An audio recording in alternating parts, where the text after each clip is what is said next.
definition and construction of tensor products are admittedly very confusing at the first glance, and maybe at the second and third. So we would like to think of tensor products not in terms of their definitions, but in terms of their properties. And we would heavily use the universal property of tensor product to prove the following theorem. If R is a commutative ring, and M and N are modules, then we have the following natural isomorphisms. So first, the construction of tensor product is symmetric, so M tensor N is isomorphic to N tensor M.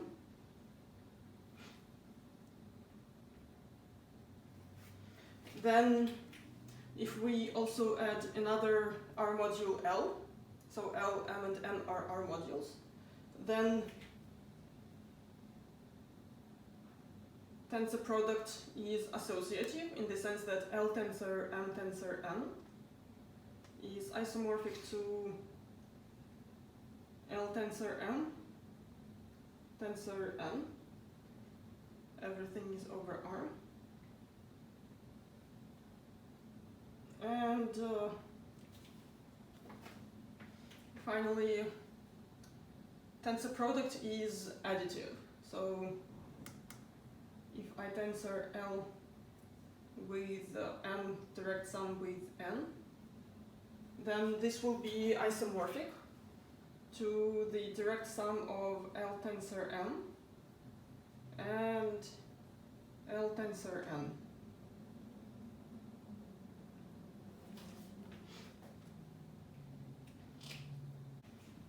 And let me prove the theorem. So the first part, proof of the first part, we observed that M tensor N is the only R module such that for every target module T, some arbitrary R module,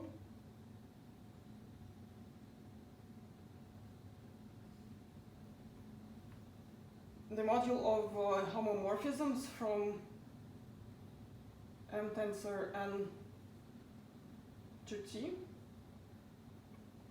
is isomorphic as a module to the module of bilinear maps from M cross N into T. And for now I want to fix a shorthand notation. When I write tensor product without subscript, I mean tensor product over R, just for the ease of writing this all down. Okay, but here we can observe that bilinear maps from M cross N to T, they are naturally in bijection with bilinear maps from M cross M to T, because we can transpose the arguments. So if B is bilinear from M cross M to T, bilinear, then I send it to a map that takes N comma M and transposes the arguments to and applies B to them. So we have this map.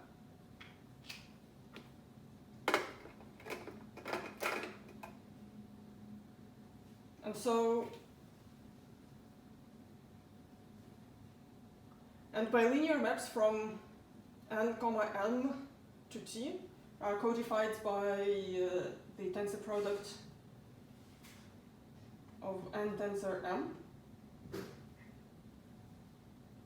And so we got that these two modules of homomorphisms are isomorphic.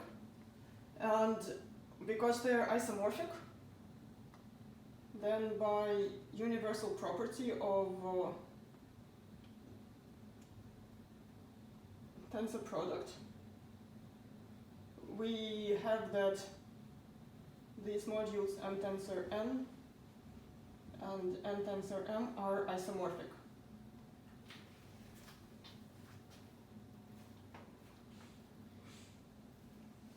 So we proved number one, and it was sort of a warm-up before proving number two.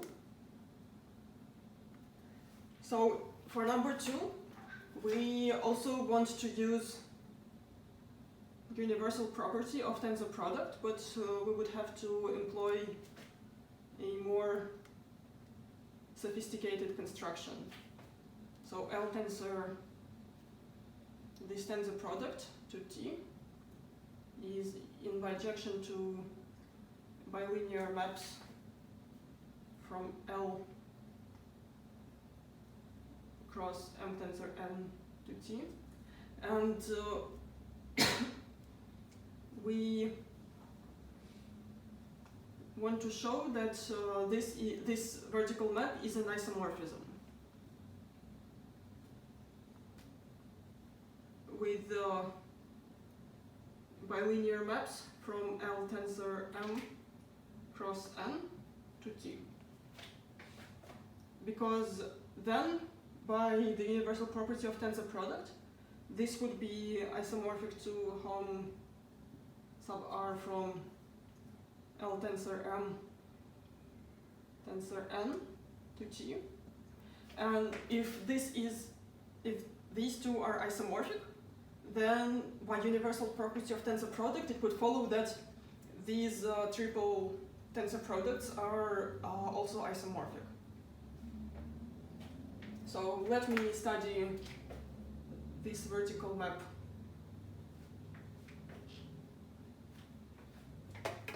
So how do I want to identify these sets of bilinear maps? I take any bilinear map B from L cross M tensor N to T, and I observe that for every element L in the module L, B induces a linear map from M tensor N to T that takes M tensor N and sends it to B applied to L comma M tensor N.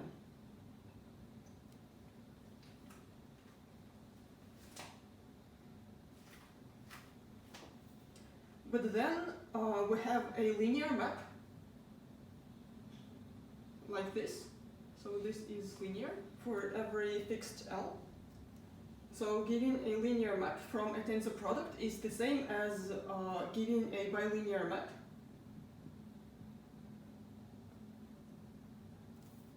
from M cross N to T. The map that sends M comma N to the same value of B applied to L comma M comma N. B applied to L comma M tensor N. But now it means that we have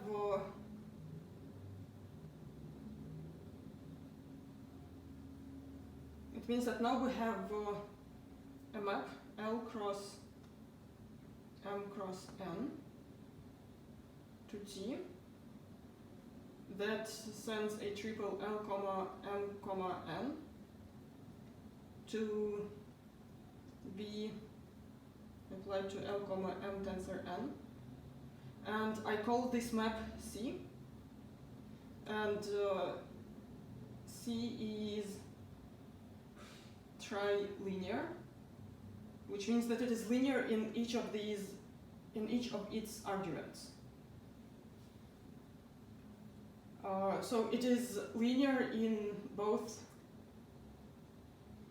M and N, because this map from M cross N to T is bilinear, and for every fixed L, we have a bilinear map like this. And now if I take L plus L prime, comma M, comma N,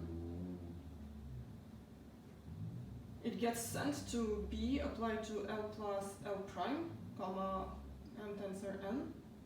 And so B is bilinear, and so we get additivity in the first argument too. So we get that this is equal to B applied to L, comma Mn, plus B applied to L prime, comma M tensor N.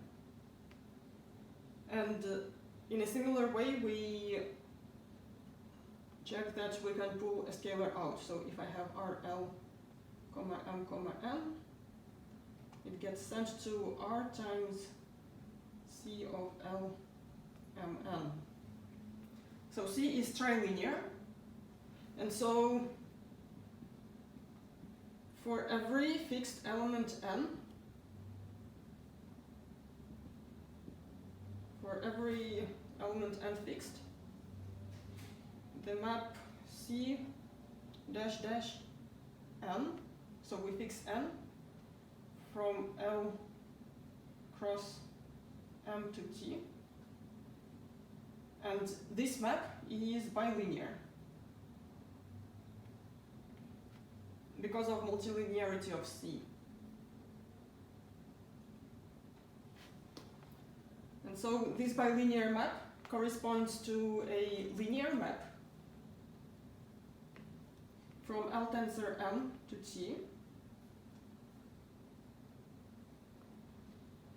linear. And now if I again allow N to vary, I get a map L tensor M cross N to T that sends the L tensor M, comma N to C applied to the triple L, M, and N. And now this map is bilinear in L tensor M and N. So it corresponds to a bilinear, so it is a bilinear map from L tensor M cross N to T. So it is bilinear.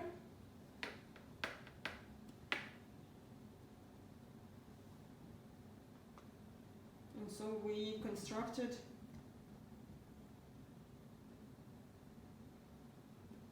an element of bilinear maps over R from L tensor M cross N to T.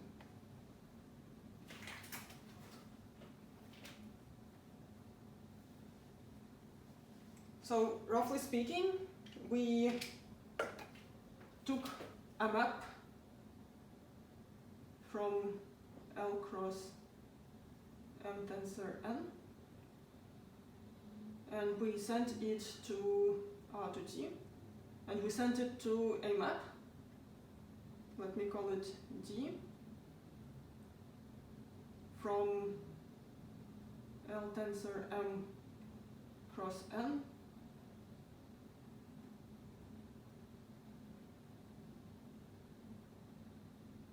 to T. And the map D takes a pair L tensor M, comma N and evaluates it to B of L, comma M tensor N. And all this argument was to show that this map D is well defined. And by running a similar construction in the other way, we can see that from Z we can recover B, and so this vertical map is a bijection. And so by universal property we conclude that triple tensor products coincide regardless of the order in which you perform tensor multiplication. We showed number 2, and finally number 3. We want to show that tensor product is additive, and again we use universal property. So homomorphisms from a tensor product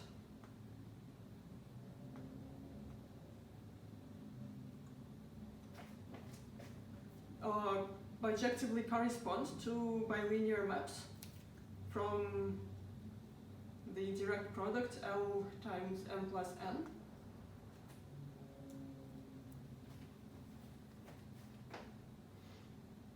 And now I want to observe that if I have a bilinear map from L cross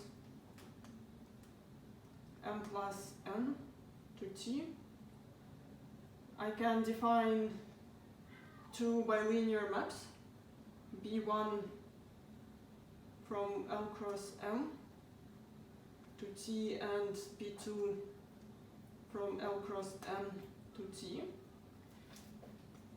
so that B1 of L comma N is equal to B of L comma the pair M0. Because I can view M as a submodule of M plus N, B1 is induced by B, and so it is naturally bilinear. And the definition of B2 is similar, so I embed N as a second coordinate into the sum M plus N, and B2 takes Ln to the result of applying B to L and the pair 0, N. So B2 is also bilinear, and moreover,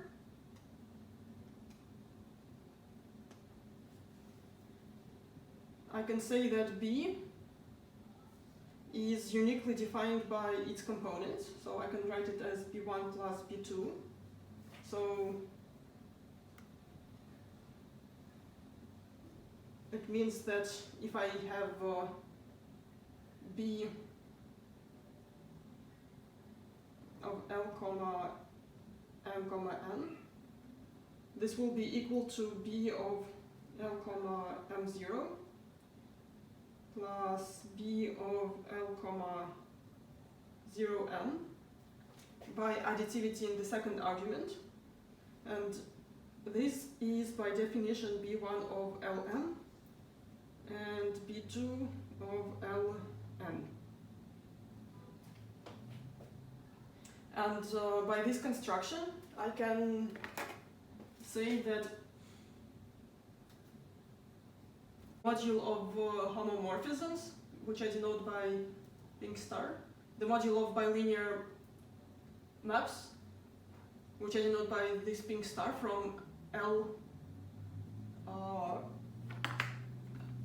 and M plus N to T. It is in bijection with the direct sum of modules of bilinear maps from L and M to T and L and M to T.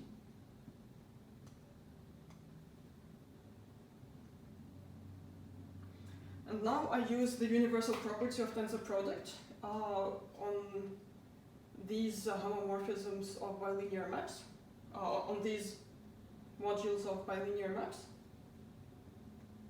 And I get that by the universal property. It is isomorphic to home R from L tensor M to T. Direct sum with our linear maps from L tensor M to T. And you showed that taking homomorphisms computes with direct sums. So I can write it as the module of homomorphisms from L tensor M, direct sum with L tensor N. So I can write parentheses here to T. And so we showed that homomorphisms from the tensor product of L with the direct sum is the direct sum of tensor products is isomorphic to homomorphisms from the direct sum of tensor products, and therefore by universal property these two underlined R modules are isomorphic. And so this is how we showed number 3.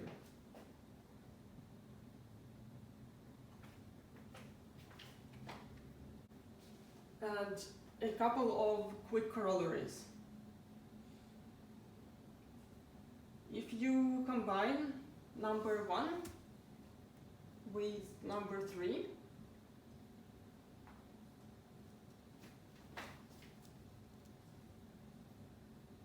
you can also show distributivity for tensor products on the other side.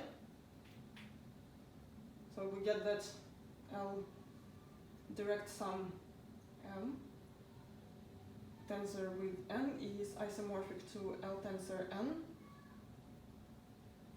Direct sum with M tensor N. And this is because in this expression we can, by number 1, we can exchange N and the direct sum. And then we apply number 3 to get direct sum of tensor products. And then we apply number 1 again to each summand to get L and N in the correct order as on this side.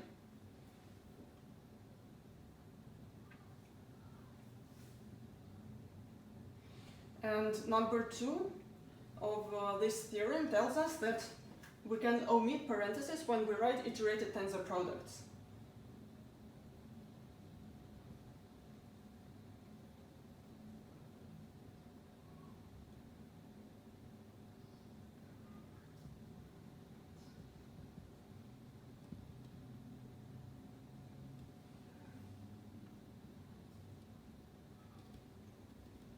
For example, we can write M tensor and tensor L without parentheses,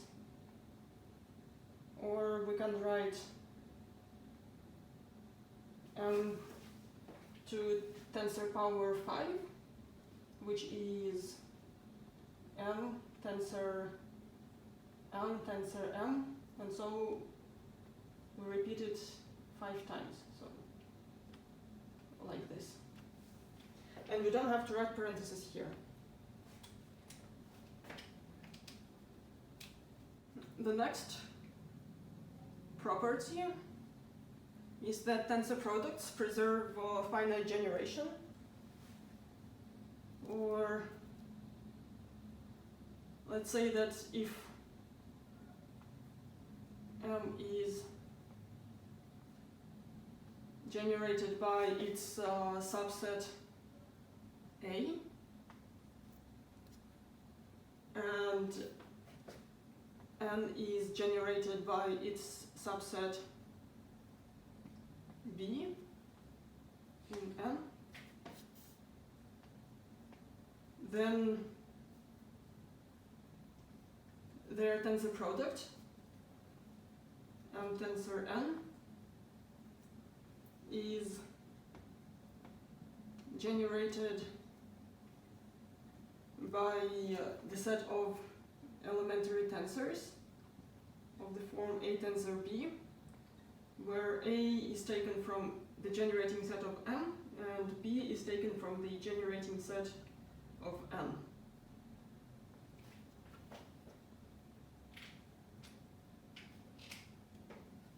So in particular, if both generating sets A and B are finite, which means that M and N are finitely generated, then M tensor N is also finitely generated. So particular case, M and N are finitely generated, then M tensor N is finitely generated too.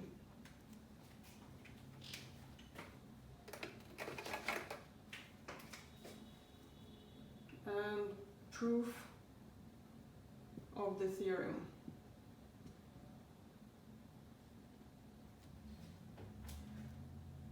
We showed last time that any tensor, any element in M tensor N over R, so I'm omitting the subscripts now. Any tensor can be written as a sum of elementary tensors.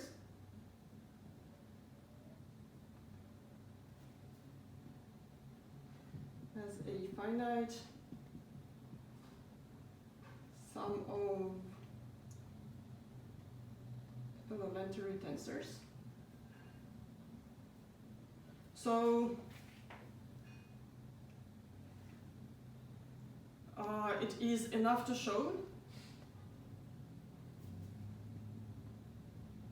that this set, I will call it C,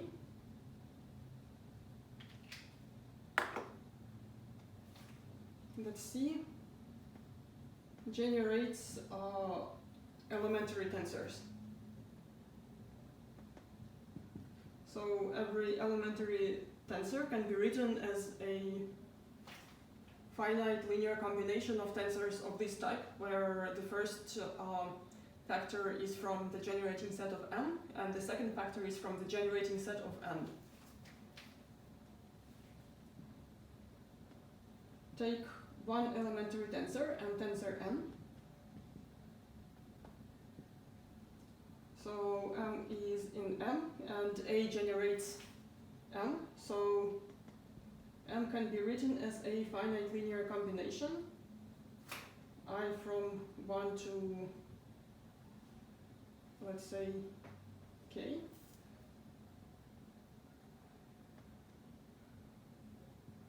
Our I's are scalars, and AI's are from the generating set. And similarly, N is an element in the module N, and so it can be written as a finite linear combination of elements from the generating set. So Si, Sj, Bj. So again, Sj is in R, and Bj is in B. Inside M. And so we write M tensor N. It is equal to the sum of Ri AI over I, tensor with the sum of over J, Sj, Bj. By construction, the relations that we introduced on the tensor product allow us to pull out scalars and distribute tensor products over summation, over finite sums. So we have a sum over I times Ri times AI tensor the sum of Sj, Bj. And repeating this with the second factor, we get the sum over I, sum over j, Ri as j times AI tensor bj. And so we wrote an elementary tensor as a finite linear combination of tensors from the set of elementary tensors from the set C. And thus we proved the theorem, because this is what we wanted to show.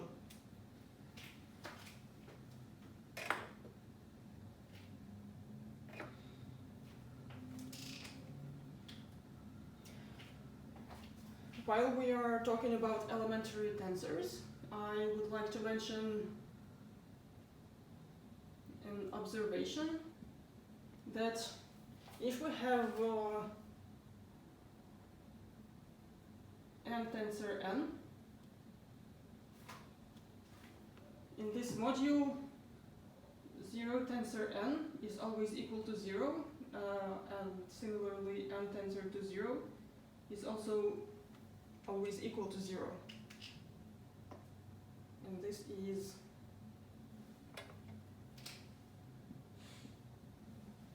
is because m tensor 0 can be written as m tensor 0 minus 0. And just like we did here, we can distribute over this difference.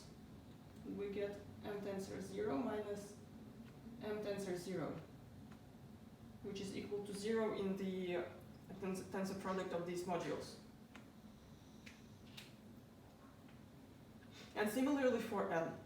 So if we take an elementary tensor such that one of the components is 0, then this tensor is 0.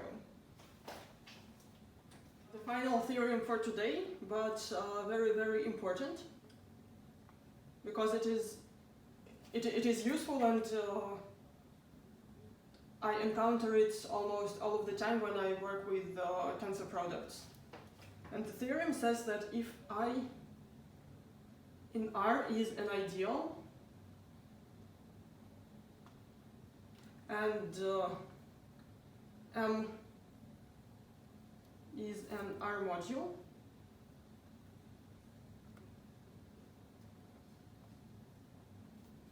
then R mod I tensor over R by M is isomorphic to M quotient by IM. So it is the submodule where the submodule generated by elements of the form I times M. So element from I times element from M. And the isomorphism is given by the map where the class of R tensor M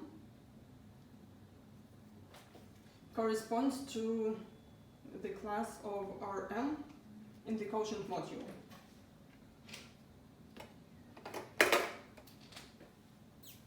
Okay, and I will mark it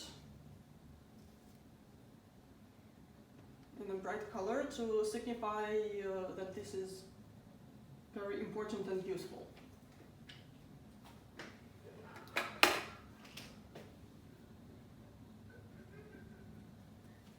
For the proof, I will use universal property to define explicit homomorphisms. So I have R mod I times M, and we have a universal bilinear map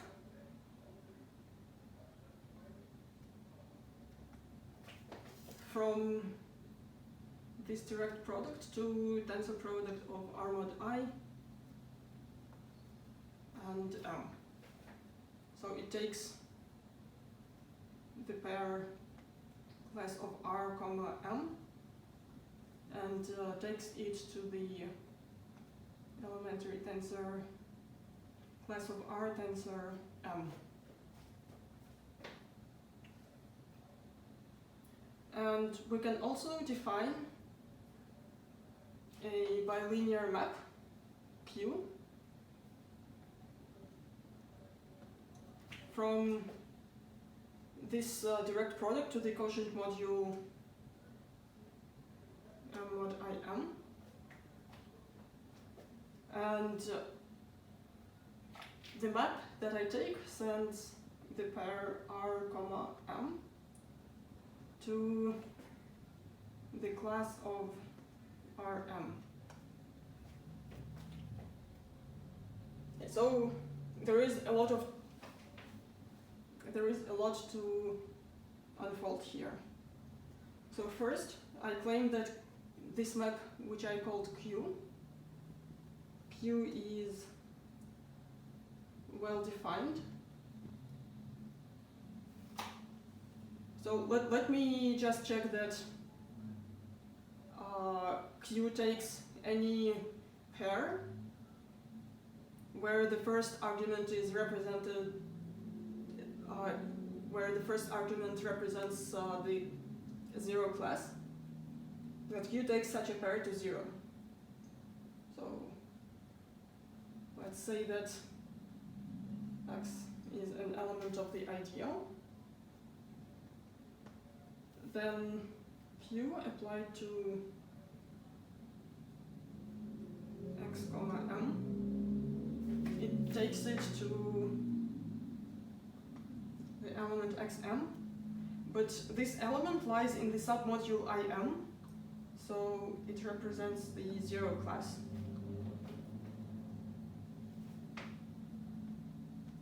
And you can see that Q is bilinear, and the proof is similar to showing that the structure map of multiplying an element of a module by a scalar is bilinear. Let me show one argument. Well, let me show one axiom. So for example, Q applied to R plus S comma M is equal to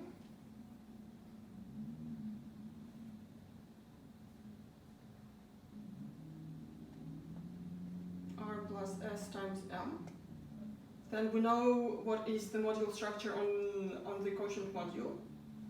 So it is the same as taking the sum of Rm and Sm. And the latter is equal to Q applied to R comma M and Q applied to S comma M. In a similar fashion, you can show that Q is additive in the second entry, in the second argument, and that Q allows to pull out scalars from either of the arguments.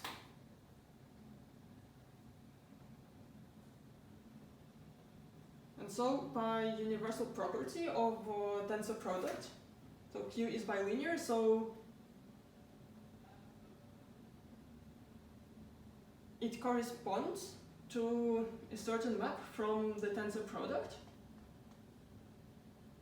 And I will call this map alpha. So Q corresponds to a linear map from the tensor product to M mod out by IM.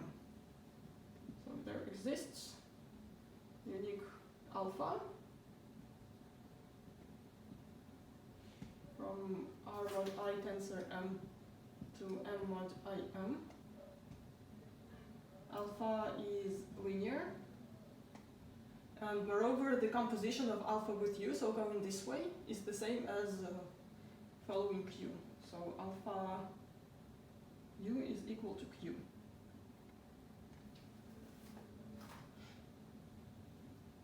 And now I define a map beta from M mod IM to the tensor product.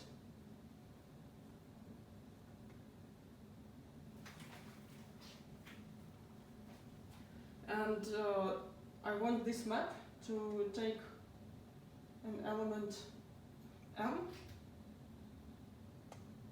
to the following tensor, 1 tensor M. So the class of M goes to the class of 1 tensor with M. M is some representative. So why is beta well defined? So I claim that it comes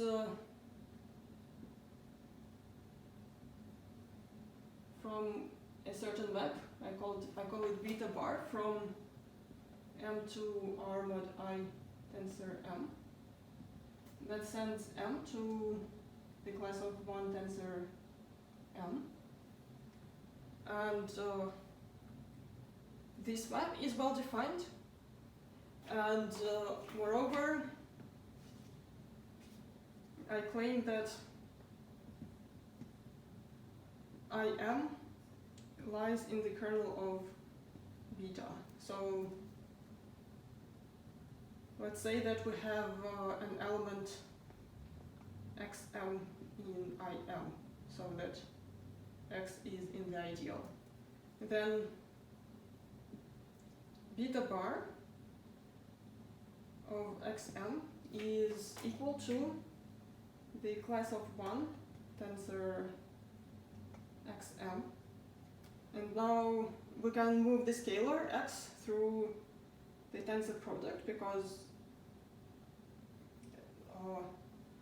of the relations that we introduced. So we get the class of x tensor m. But now x lies in the ideal, so in fact x represents the 0 class. And now recall our observation. One of the factors in this tensor is 0, and therefore this whole tensor is 0. And so IM is contained in the kernel of beta bar, and so beta bar induces a map from M quotient out by IM to the tensor product. And we have two maps, alpha and beta, that are defined explicitly on elements.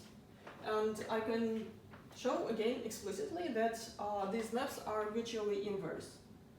So alpha of beta applied to the class of M is equal to alpha, so beta of M is the class of 1 tensor M, and alpha multiplies the class of R by M, because since alpha u is equal to q, alpha has no other option than to send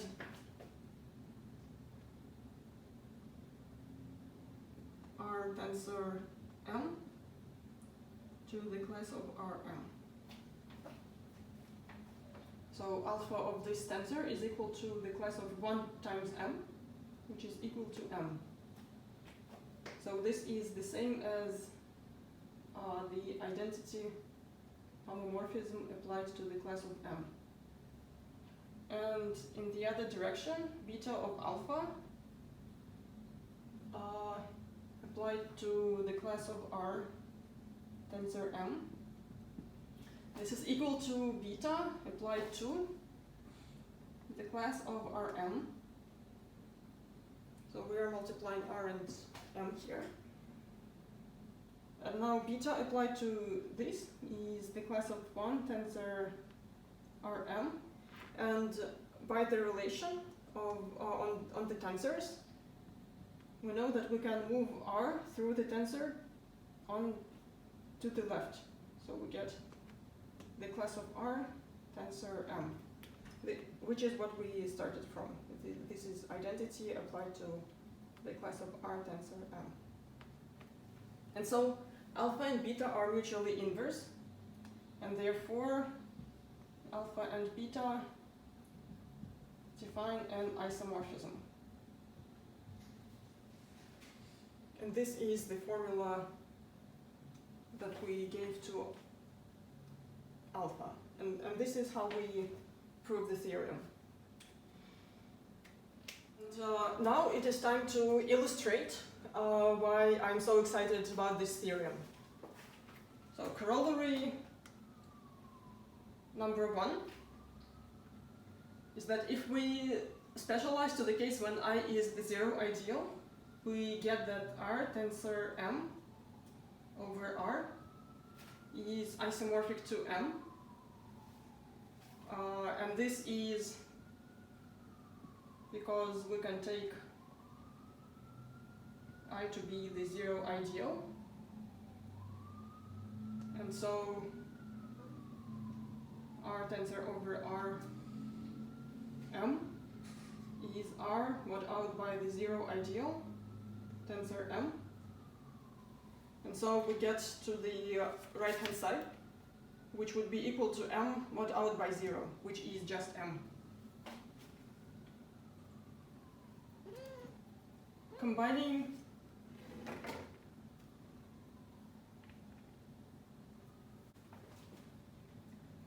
this corollary with additivity of tensor products, we can get that R to the power n, the free module of rank n, tensor M over R is isomorphic to M direct sum with itself n times.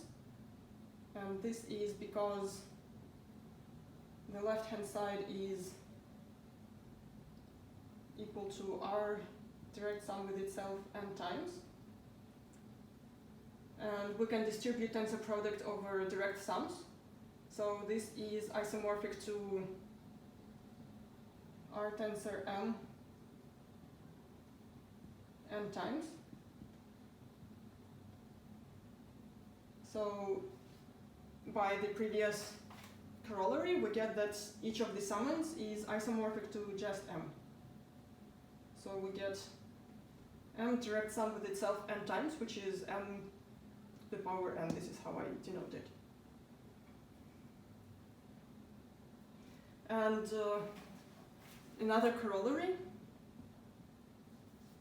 if I take R to be equal to Z, so the base ring is Z, and I want to take two integers, n and m, then Z mod n tensor Z mod m is isomorphic to Z mod the greatest common divisor of n comma m. This is tensor product over Z. And here, in order to write GCD, I need to assume that not both of n and m are 0, but I can also write it as Z mod the ideal generated by both n and m. And then it will be well defined even when n is equal to 0 and m is equal to 0.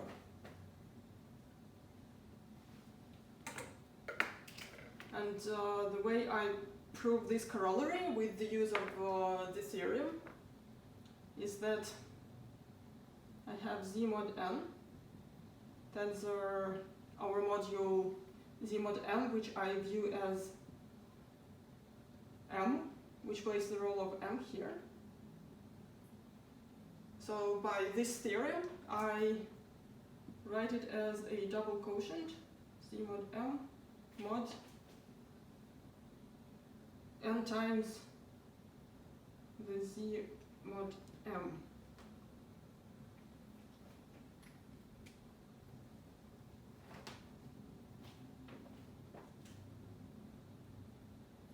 And now by the third isomorphism theorem, we get that this is in turn isomorphic to Z mod the sum of ideals generated by m and by n, which is Z mod m comma n.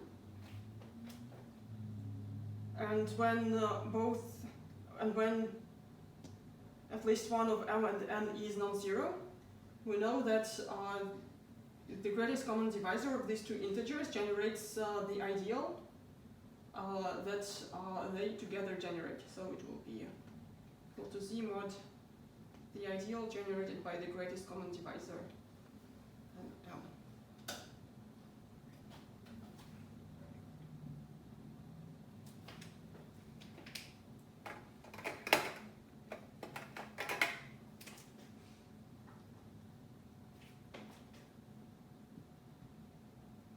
For example, if I take Z mod 100 tensor Z mod 2, greatest common divisor of 100 and 2 is 2, so it is isomorphic to just Z mod 2. Or I can take Z mod 25 tensor Z mod 4, and because they are co-prime, 25 and 4 are co-prime, so they generate the unit ideal. So this is isomorphic to Z mod itself, the unit ideal, which is the zero module. In fact, we can see directly that the second module is 0, because we know that both of these modules are cyclic, so this tensor product is generated by the class of 1 tensor the class of 1.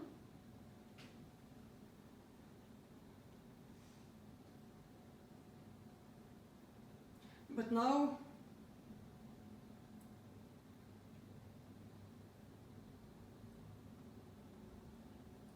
four is invertible modulo 25, so we can write it as